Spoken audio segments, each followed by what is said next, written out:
So we are here for Royce Moore's Griffin Greats and streaming on Royce Moore's Facebook Live. And I am Adrienne Finley Odell, head of school. And today on Griffin Greats, we have Betty Goerke, class of 48. Welcome, Betty. Thank you. So glad to have you with us today. Betty, I want to introduce you by just reading your bio, and then we'll have a conversation. Okay. Okay. So Betty received her BA from Harvard. It was actually Radcliffe then, but it was the women's school in 1952, and her master's from San Francisco State University in 1969. She went on to teach anthropology and archaeology at the College of Marin for 36 years, receiving teaching awards from the state of California in 1981 and the College of Marin every year she taught. Betty is a published author, Chief Marin Leader, Rebel, and Legend in 2007, Discovering Native People at Point Reyes in 2012, A Broken Propeller 2018, Adventures of Two Coast Miwok Children in 2020. She is a sought after public speaker at places such as Stanford, Sonoma State University, the Anthropology Club at UC Berkeley, and various historical societies in the San Francisco Bay Area, and is past president of the Miwok Archaeological Preserve of Marin, which I had the great fortune to have a historical tour with Betty a few years ago, 3 years ago. And it's a highlight for me. And I'll show a picture from that during our talk today. We are extraordinarily lucky to have Betty, our great Griffin, for this webinar. She's thrilled to share about her next book topic because she knows she's a lifelong learner. There's nothing stopping this woman. Otzi, also called the Iceman, the natural mummy of a man who lived sometime between 3350 and 3105 BC. This was discovered in September of 1991 in the Ötztal Alps on the border between Austria and Italy. And Betty was among a few archaeologists invited to view and study his remains. Betty, welcome to Griffin Greats. You are truly one of our most amazing Griffin Greats. I am so inspired by you and so happy to have you join us. Well, I'm thrilled to be here. I had a wonderful 4 years at Royce Moore, and this means a lot to me too. Well, it's just such a treat. Before I have you share a little bit about yourself, I'm going to show those who are joining us here a picture from when I had the good fortune to visit with you in 2018, I think it was. Let's see. Oh, that's not what I wanted to share. Hang on, try again. There we go. So there we are when you took me on the tour. This is in Tiburon, California, right up the hill from where Betty lives.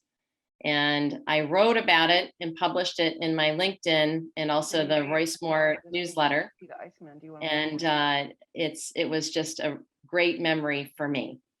So Betty, I would love for you to share with us a little bit about your Royce Moore experience before we talk about what you're working on right now. Okay. Well, I spent 4 wonderful years at Royce Moore, and my memories are all connected to the piano, because in the study hall that we had for freshmen, sophomores, and juniors, there was a piano on the platform. And I played it every lunch hour, and students danced to the music. And I'm sure when I graduated to be a senior and I was no longer in that room, the principal was relieved to have me gone because he made a lot of noise. And so wonderful teachers also at Royce Moore, particularly my history teacher and English teacher. and kept in contact with them for years. That's fantastic. And you took your Royce Moore experience and went on, you just kept on growing and learning. Do you want to share a little bit about what drove you to pursue archaeology after Royce Moore? Well, we all had to give a senior talk. And I chose archaeology as my senior talk, which is most appropriate. At that point, I had not done any archaeology, but I started doing archaeology right away as soon as in my freshman year in college, and have continued till today. I'm still doing archaeology. Amazing, amazing. And I remember when we had the opportunity to visit there at your home, you were sharing with me about some of the travels that you did as a young woman when it really wasn't common for young women to travel overseas and do archaeological digs. Can you share a little bit about that? Well, I knew I wanted to dig. I knew I wanted to be an archaeologist ever since fourth grade when I learned about Egypt. And I couldn't quite pronounce Egyptology, but that's what I wanted to be. I went to Harvard and they didn't have an Egyptologist on their staff. So I had to major in classical archaeology, which meant Greek archaeology. And I did go to the American School of Classical Studies in Athens and continued my interest there. So I've done some archaeology in about Greece, but mostly here in California, and some in Central America and Africa and India. Wow. And can you share what sparked your interest in Native Americans? Well, teaching at College of Marin, where I taught for 36 years, we had an archaeology class, and so we had to go out and dig. We couldn't always go to France or Central America, so we dug here in California. And that, of course, in order to do that, I had to know something about the Native people who lived here. And so I began researching that, and I've written some books about it. So that was fun. That's terrific. And I also recall from our conversation when we visited a few years ago that you had you had some discoveries about Chief Marin that no one else knew at the time. Can you share a little bit about that? I don't know what they were. Do you know, honey? Well, the naming of this area of the county. Oh, yeah. Okay. So John is reminding me what I learned. That's good. Thank you, John. Well, our county is called Marin County.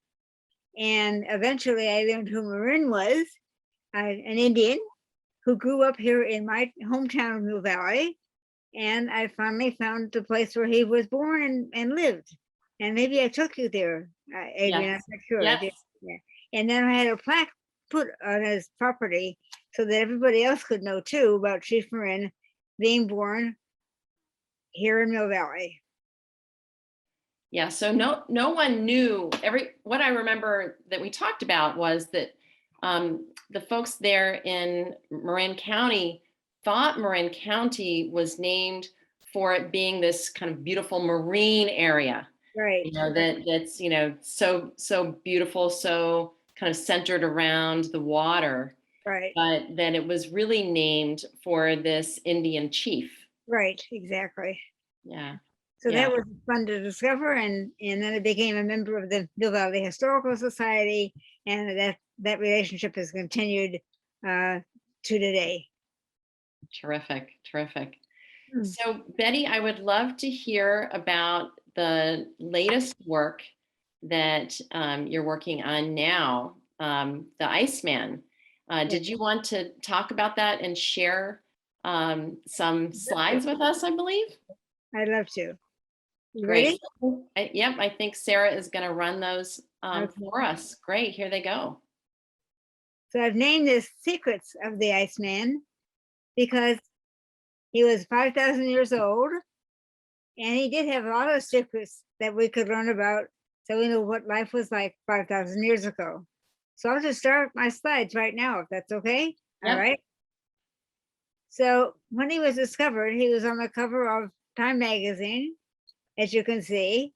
And that, of course, sparked my interest immediately because I didn't know anything about the Iceman until this magazine came out with Time displaying his great, this great discovery, because it was found in the snow.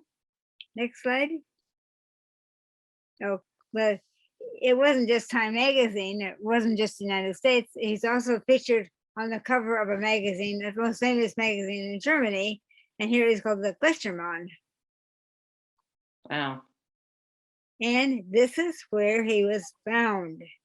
And I had the great pleasure to hike to this area as well with my step grandson and see this exact spot where the Iceman was found, who lived 5,000 years ago. Wow. When was that, Betty, that you got to go there?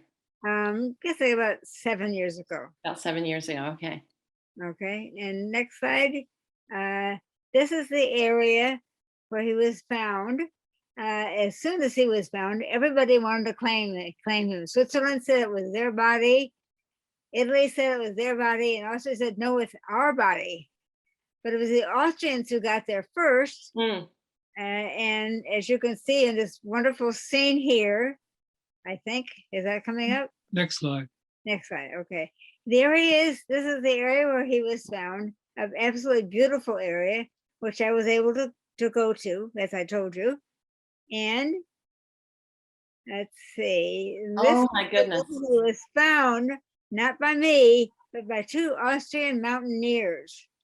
And because they were Austrians, they let their government know they had found this body, and the Austrians raced to get to the body before the Italians did. Of course, it was found in Italy, and they got there first. Okay. So, and Incredible. and here they are discovering the Iceman. That's amazing. I love the fact that you could see him so distinctly. Yes. And that they were there just the day when the glacier melted, and he could have disappeared again or been eaten by marauding birds, and we would never have seen him. It was just a wonderful strike of good luck that they were there that day. Precisely. Wow. And he left behind his axe, that's the upper thing leaning on the boulder, and his arrow bow. And that was there when these men found the body. Amazing. And what was the axe made of? It was a cedar blade, right? No. Copper. Copper blade. Copper. Wow. Pure copper. And he just leaned them up against that boulder, thinking he was going to be able to use them again, but something bad happened to him, as you will see in just a moment. Okay. The Austrians, when they heard about it, got up there as quick as they could before the Italians would get there. Remember, he was found in Italy. And the Austrians got there and pushed away the ice from him and carried him out back to Austria. And here you can see him digging out the body. Wow. Incredible. And then carrying him out to in their lab. Now, it was not found in Austria, but they got there first, and it's finders keepers. Yeah. So Betty, do you know when the Austrians who stumbled upon the mummy, did they have any clue what an incredible find this was, or just no idea? No idea. No idea. I can only imagine. No good mummy, no clothes, nothing to let them know who he was and how old he was. Or how old, just like what an extraordinary find it was. Right. Yeah, wow. So the Austrians, although it was found in Italy, the Austrians were not willing to share this with the Italians. So they rushed him back to the lab in Innsbruck, Austria. Okay. He was on the table being examined by the Austrians. And so they kept a hold of him for many years. You'll hear about that in just a minute. Okay. Here we have his whole body, as you can see in the next slide, I think. Yep. Okay. And he was found with his left arm underneath his chin and across his body. And Huh. so it is frozen in that place. And so that's the way you always see him. They never tried to take Straighten. the arm and straighten it down to a side. They kept it that way. Mhm. What are the red squares highlighting certain parts of the You'll hear body? that in this minute. Okay, Oh, okay. coming up. That's a teaser. Okay, got it. And they found with him nearby, they found a hat made of bear skin and more clothing. They Wow. found his shoes All uh, of that was preserved. of sheepskin, and then stuffed with straw. So you can see the shoe on the right, and when it was covered up with straw, it looked like that on the left. So we're talking about this man and his materials there that's 5,000 years old, Right, right, exactly. right? 5,000 years old. Unreal. Okay, next slide shows you his poncho made out of sheepskin.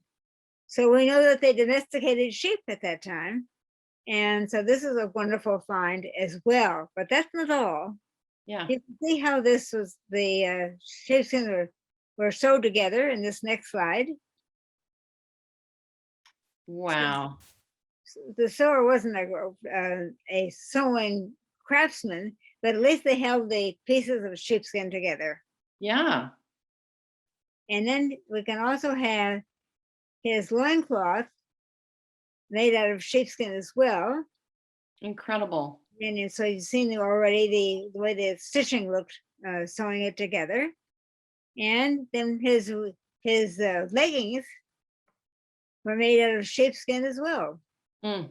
So of course we know that they domesticated sheep and that they used these things. Now the Iceman, was he a normal person? Was he just a special person? So only he had sheepskin clothing? We can't answer that question. Sure. But we know at least that 5,000 years ago, people were domesticated sheep and making clothes out of it. And we also have his backpack. Next slide. This is the remnants of his backpack. And so he may have been a trader, Trader, going from Italy to Switzerland and down into Austria. So next slide. Oh, we got it already? Yeah. No, yes. Okay. And here we have on the left the remnants of his what looks like a backpack. Yep. In the middle we have a belly belt.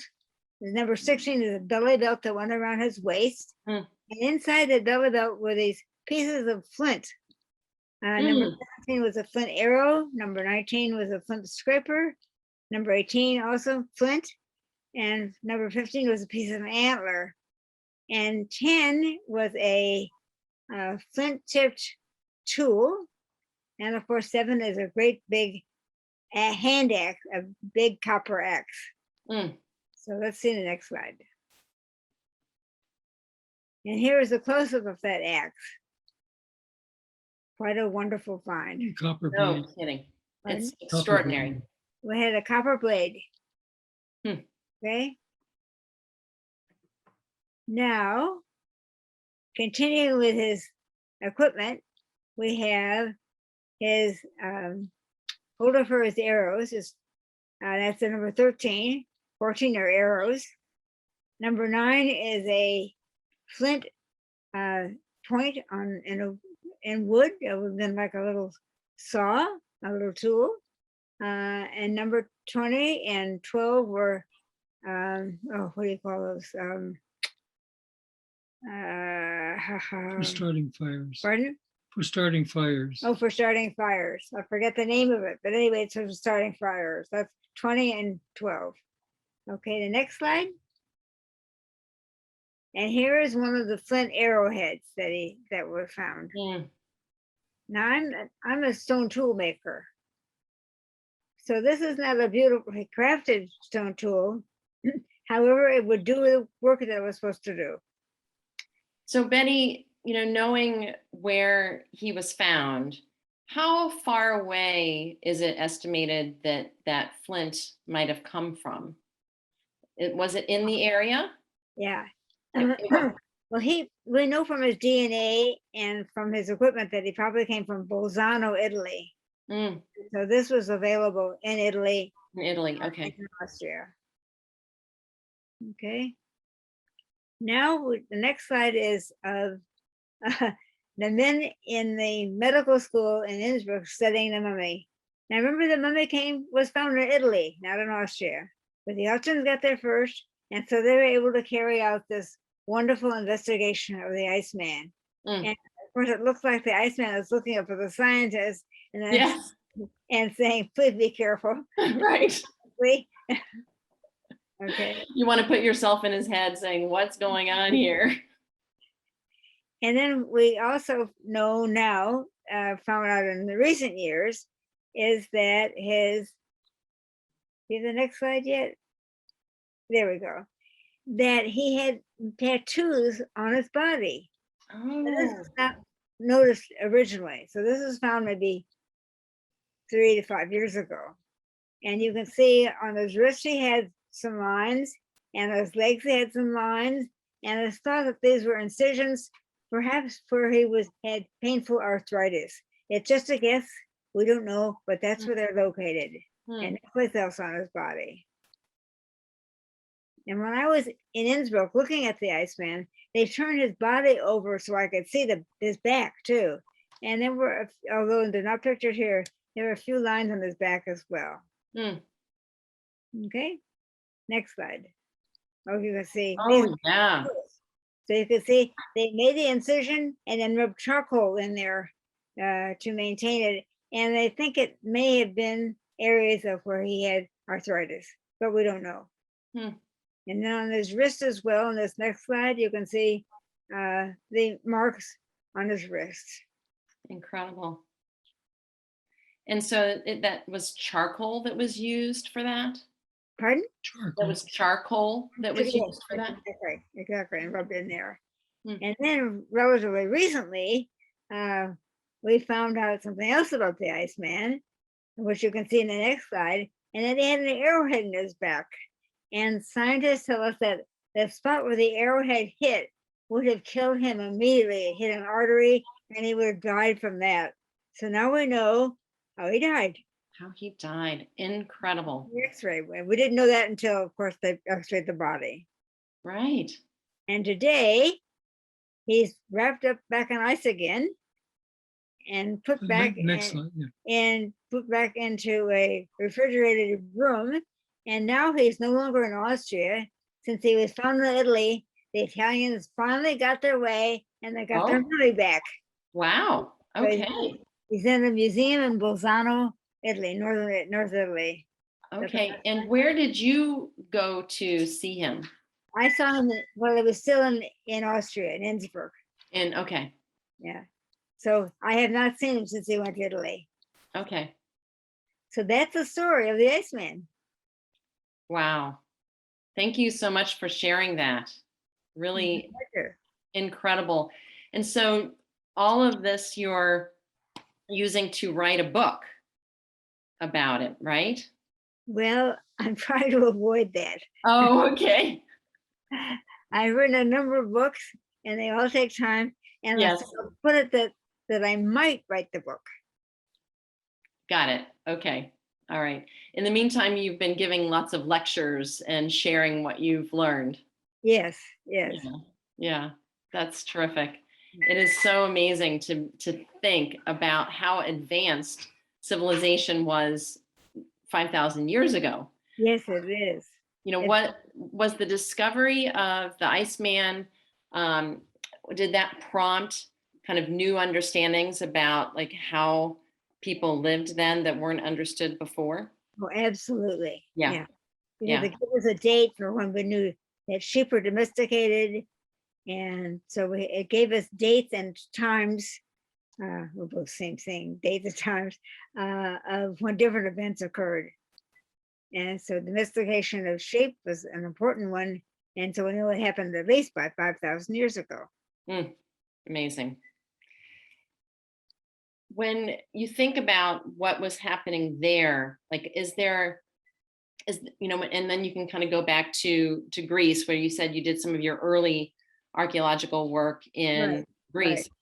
Can you compare, is there knowledge to compare what was happening in Greece versus there in Austria in terms of the advances of civilization? I'm sure, but my work in Greece was much older than the Iceman. The Iceman was only 5,000 years old. Yeah. So that's in archaeology terms, at least in classical Greek archaeology, that's very recent. Okay. Fair enough. So in that same period, what was happening in Greece at that time in terms of the civilization there, to try to put it in context? Okay. Well, in Greece 5,000 years ago, uh, really the civilization and culture happened in the islands in Crete, not on mainland Greece, Hmm. much more recent. So it was Crete and the Mykonos and the wonderful palace there.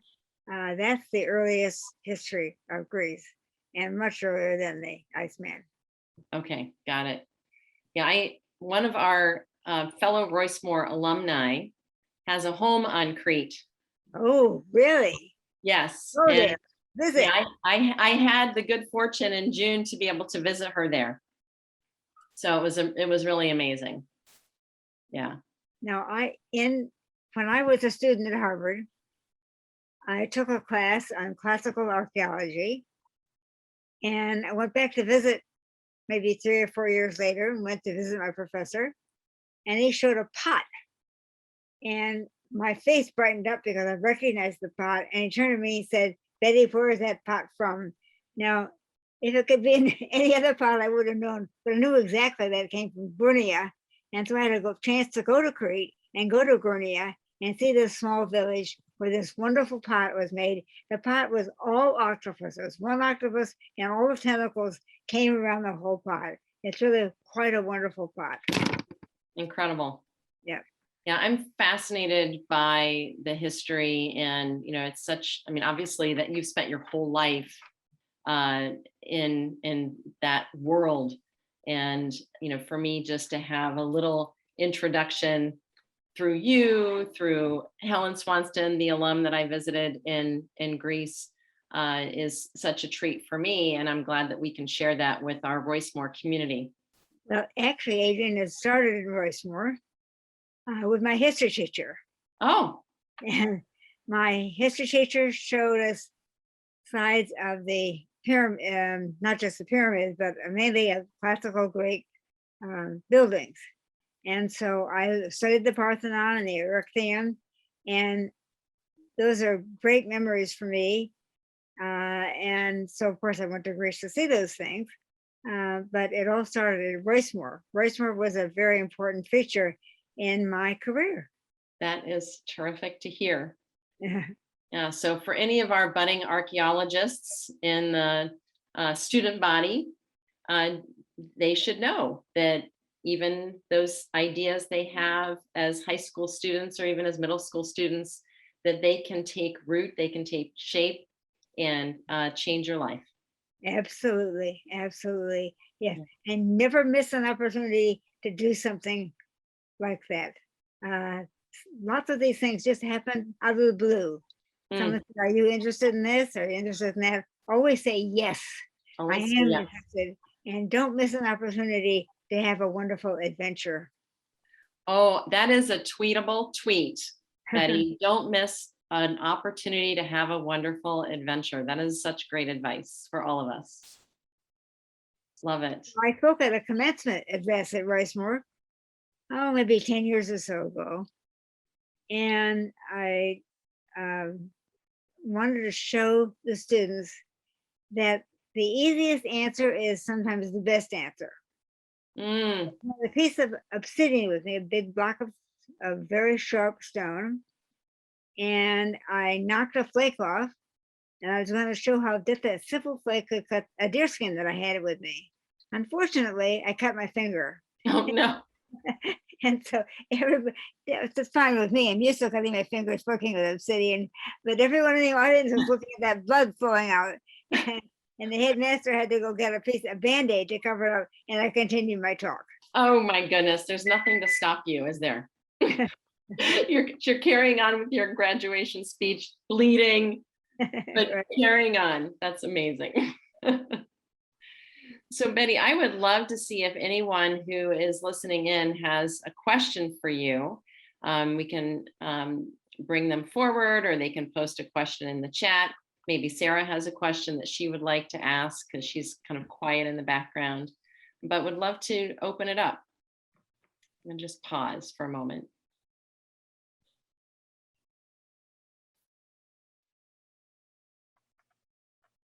Do you have any questions? Maybe John has a question. I asked John, my husband, if he had any questions. Well, I will ask you, are you still actively teaching? Because when I saw you 3 years ago, you were still periodically teaching. What is the current status? Because there's nothing that stops you. I'm just always inspired by you. Well, I'm frequently asked to give lectures. I do. I'm not teaching per se. I've taught at College of Rennes for 36 years. Yeah. 36 wonderful years. We had great time. Took my students on expeditions in California. We also went to Lascaux in France, and 4 different times, and saw the 18,000-year-old cave art in France. Oh, It was an incredible experience for me and for my students. And what I've a taken them tribute. to Central America and different places in California, of course. So I've had a absolutely wonderful career. All started in 4th grade when I learned about Egypt. And I decided then I wanted to be an archaeologist. Yeah, love it. I love it. So we do have some questions that were posed in our chat that I will address to you.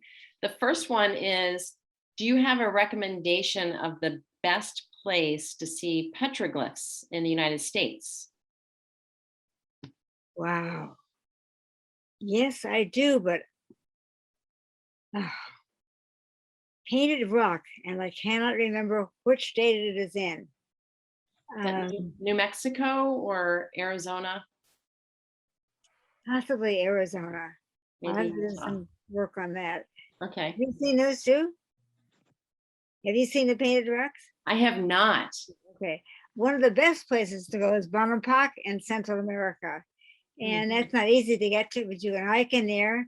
And I hiked in there with my husband. It's maybe an hour and a half hike, but it's worth it. It's not just petroglyphs, it's paintings of figures on the walls at Bonampak. It's not known by many people, but it's a great treat, and do it. And also I used to tell my students, when you get to the pyramids, go early in the morning before the guards are out and start climbing. Ah, okay. I had students who've done that. Wow. Yeah. And you think that that's still allowed? I mean, that still happens? That's why I think they're early in the morning. Early in the morning. Because they sleep in. They don't get up as early. Okay. Love it. So one of our parents and board members, Bessie, is on the call, and she wants to say, I love the definitely tweetable adventure comment. She asks if you have any other wise words for students and adults. Yes, I have lots of words for maybe what I think of as wise words. Follow your interests. Never take no for an answer. Told you can't climb the pyramid, then get there early in the morning before the guards are there and climb the pyramid. Do it. I also had a chance to see an ancient boat in Egypt, which I was told was closed, and I went anyway and talked myself in. I had a card showing that I was teaching at College of Rennes, of course, a small community college, and I put that card out as if it was a very important card and showed that to the guard, and he let me in. Love it. Never say no. Don't take no for an answer. Keep trying. And if there's a way you can sneak around to the left or the right, do it. Great advice. I love it.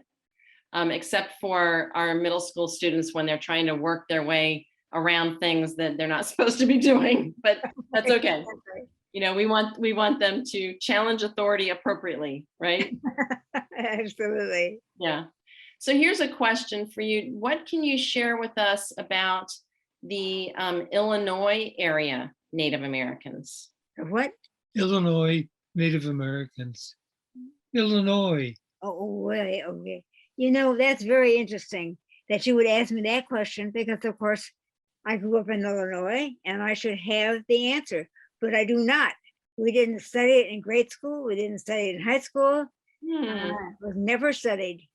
And so I can't help you, but hopefully you'll have a teacher who will pursue it and you can find it out from that teacher. Okay. All right. All right. So here's another question for you. What would you say has been your favorite adventure and why? Wow. I guess my favorite adventure would be in East Africa, looking for evidence of early humans with Richard Leakey. And I did that in the 1970s. It was a thrilling experience. We got into an old Jeep that he had, and I bounced along on the back as if I was not bothered. It was very difficult, but I sat there and we went from one spot to another. He showed me where some important fossils had been found, and then he began looking for some more, and I could follow him around and learn how I did it. And I found some stone tools because stone tools is my area of expertise. I make stone tools. I reproduce them. So I found some stone tools. So he was pleased with me and I was pleased with him. That's terrific. How did you end up being able to go on that trip with him? Wow. I'm sure I was not invited. I must have invited myself. Let's see, I can't remember what happened. I went to Nairobi. Of course you did. You invited yourself. I went to Nairobi, asked for a meeting with Richard. Richard said, well, I'm flying up to Kubi where I work tomorrow. Can you go? And I said, yes. So I got on his plane. There were 4 of us in the plane. Richard couldn't fly with instruments, so we had to stand outside at the airport until the weather cleared enough so that he could fly north to the dig. So we went up there and I had a chance to stay in a very simple hut. When I woke up in the morning, there was a lion sleeping at my front door. So I did not leave for a while until the lion disappeared. Oh my goodness. You know, you really have chutzpah, Betty. Determination. Yes, yes. And just fearless. You are fearless. When you want to see something, it helps be fearless. I guess so. I guess so. Talk about Jane Goodall. What, honey? Jane Goodall. Jane Goodall. Oh, Jane Goodall. John reminded me something about Jane Goodall. What am I supposed to say about Jane? Your trip to look at the orangs. Okay. And no. So I wanted to see chimpanzees. My husband is reminding me of something that I did that I was not invited to do. So I went to Africa to see chimpanzees because I had studied them and taught students about them. And I got there and began walking. Well, first I was put into a, when I got to Gombe, I got on a ferry boat and they dropped me off at Jane Goodall's spot. Jane Goodall did not know it was coming. I was not invited, of course. And I got there and there were baboons on the property. Now I didn't know to be afraid of baboons, but I should have been. And so I got out and someone saw me and said, oh, run over to, walk as fast as you can to that structure where you can see This place would hold 3 or 4 people, and you could look out, and there was a wire mesh You're in a cage. cage. So I went to a cage is what I went to. And in the cage, I could look out, I could watch the chimpanzees, and the chimpanzees came to see me, and they came and they spread eagled themselves on the cage on the wire and looked at me. Just we were both fascinated with each other. What an incredible experience. I mean, like that kind of experience never leaves you, right? It's like something that you carry with you your Yeah, entire life. yeah. But it wouldn't have happened if I hadn't, on my own, gone to Tanzania, got on a ferry boat, which I found could drop me off at Jane Goodall's place. I was not invited. I got there. The only people to greet me were the baboons. And eventually, one of Jane's helpers was down on the beach at Tanzania, and he showed me where I could sleep in a cage. Amazing. Betty, you know, what I have learned about you, I mean, certainly this fearlessness and this incredible confidence that you have. And when we spent time together a few years ago, I learned that this comes to you sort of naturally because it's in your family history, right? Your father, you shared with me about your father. Would you share a little bit about your father with those who are listening? Because I think it is an extraordinary story. Okay. Well, I have so many stories about my father. I'm not sure which one I shared with you. Mhm. But I wrote a book about him recently called A Broken Propeller. Yes. My dad flew, let's see, during the war, after World War One. After World War One, he learned how to fly, and he took off and flew across the country and participated in a race across the country, the first air race ever. My dad was a member of that team that went from the East Coast to the West Coast. So at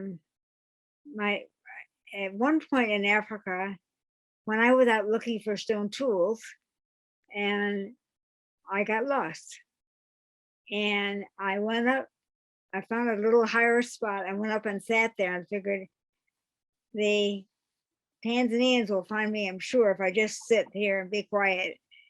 So I sat there for half an hour, and sure enough, someone realized I was missing and came back and found me. That's So. incredible confidence in Tanzania, you know, where you have no clue what animals are around you, what native tribes are around you that might be taken aback by your presence there. Again, you're fearless, Betty. Well, before I went out with this group, Richard told me about the hyenas and lions that I had to be careful of. Yeah. And he told me that one man had gotten lost, and he didn't know where he was, but he found a stream, and he followed the stream down to the lake, and he kept swinging his arms to keep the hyenas away from him. So I knew what I had to do to protect myself without to swing my arms back and forth. But I just went and sat on a boulder and waited till somebody found me. What is the swinging of the arms? What does that do? I guess it makes you look bigger and more threatening if you can move your arms back and forth. I see. Well, I will remember that when I am being chased by hyenas the next time I'm in Africa.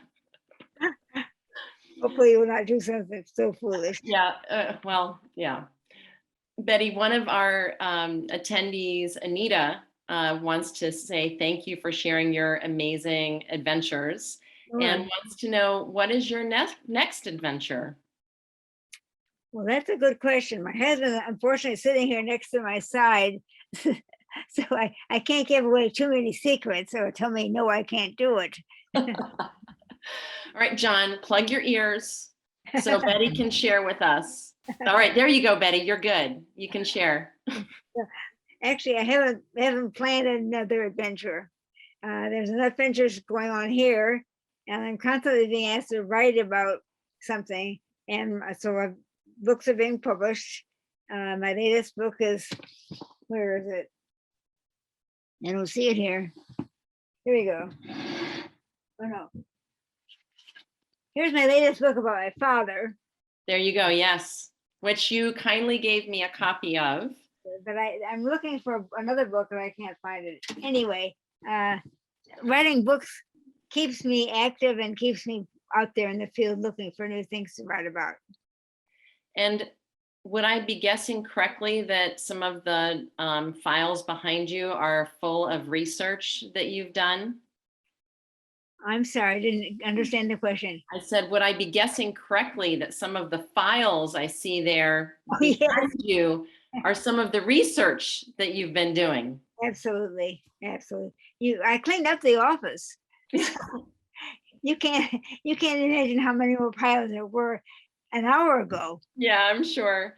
Well, I was again so privileged to have the opportunity to visit you and John at your home, and when you walked me around your home and showed me pictures of your family, and everywhere there's books and things that you're working on. You just are a true inspiration and lifelong learner, and I'm so proud that you are one of our own at Royce Moore.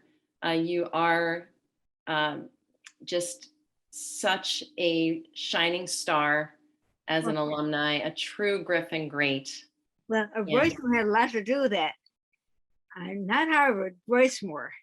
I learned so much at Royce Moore from my history teachers and my English teachers particularly. They were the ones who encouraged me and were an inspiration for what could happen in the world and what could do.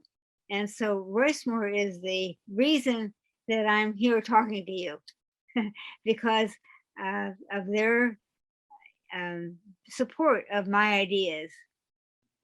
Yeah. Well, I feel so fortunate, so privileged that Royce Moore brought us together. Me too. And that you are sharing with us in this wonderful way that technology allows us to do today, and that our community will have forever this recording to be able to hear from you and learn about your great adventures and your inspiration. Let me just ask my husband one question. Is there anything else you could think of that I should mention? Oh, you're doing a good job. Yeah, okay.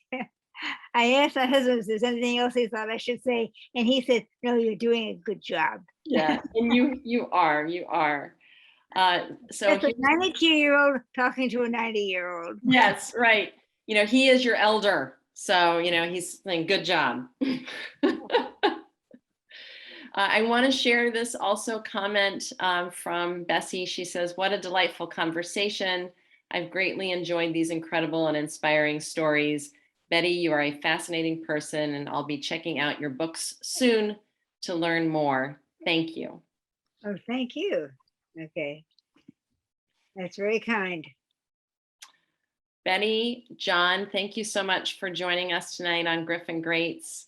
I hope that we connect again soon. It was great to see you, and thank you for spending time with us tonight. It was my pleasure. Thank you, Adrienne, very much. And best of luck at Royce Moore. Thank you. Thanks for everybody for tuning in. Have a great evening.